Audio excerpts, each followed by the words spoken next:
The Nigerian Air Force has reaffirmed its dedication to strengthening human rights compliance in its operations, vowing to enhance collaboration with the National Human Rights Commission and improve mechanisms for addressing complaints from both civilians and Air Force personnel.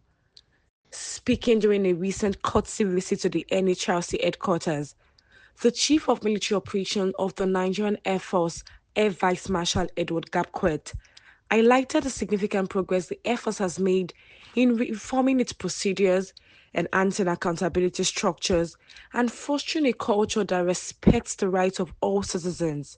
I noticed that. I don't know whether I've sent the copy to you. Yes, sir. Okay, we have. we keep it. Okay, We came with some copies which we need to use. So we'll be able to fulfill that mandate.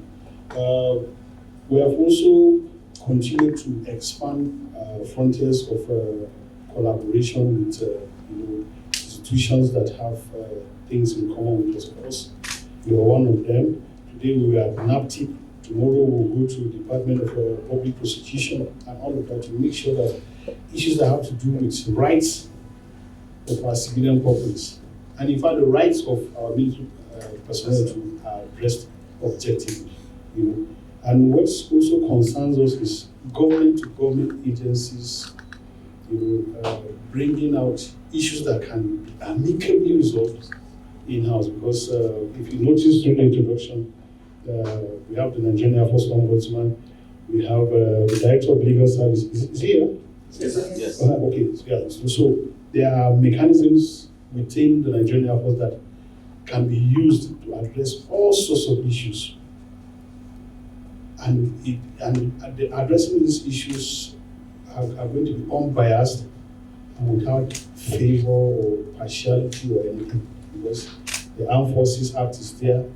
Our own in-house mechanisms are also there to make sure that our personnel will be fall short of our rules and regulations are brought to either through court martial or other procedures in-house. So majorly why I'm here is to tell you that all your instructions have been adhered to, and to assure you, sir, that we will continue to work with you. Any areas that we feel we can work together, areas of training, so many other areas. I think I have to read them right away for you, sir, so that I don't miss anything. Yes, areas of training, capacity building programs, assisting the Nigerian Air Force in investigating allegations of human rights abuses, collaborative campaigns to raise awareness of human rights, preventing abuses, and promoting a culture of respect, joint initiatives to promote understanding and trust between the Nigerian Air Force and civilians, while fostering positive relationships, and then seeking for advice on how the Nigerian Air Force can develop other policies and procedures that will ensure that we can comply to human rights standards. The Executive Secretary of the National Human Rights Commission, Tony Ojukwu, commended the Nigerian Air Force for its professionalism in the execution of its duties, noting that even in challenging situations, the Air Force has remained focused on its mission. When we talk about some of these things,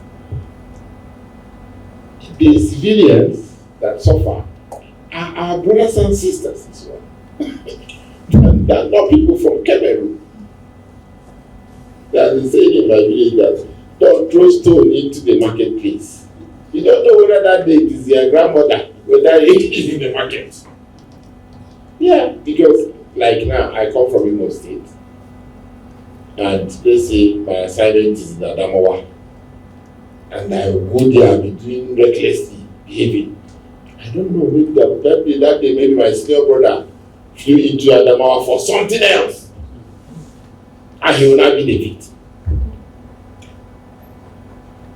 So we are doing a double work, because the kind of work we are doing is a work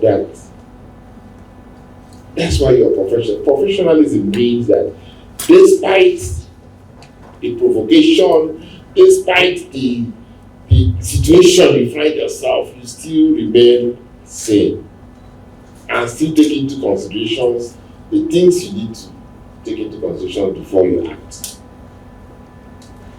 Unlike a bloody civilian like me, you can get me angry and I'll slap somebody, then I'll now remember that I shouldn't have slapped somebody as yes. But the deed has been done. But the professional officer, in the face of that kind of provocation, will still remember his rules of engagement and only act maybe when there are orders, and so on and so forth. Yes.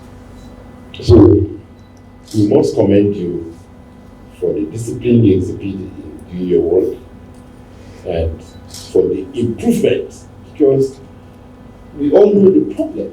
We came over from a period of military rule, and that transformation is not an easy thing.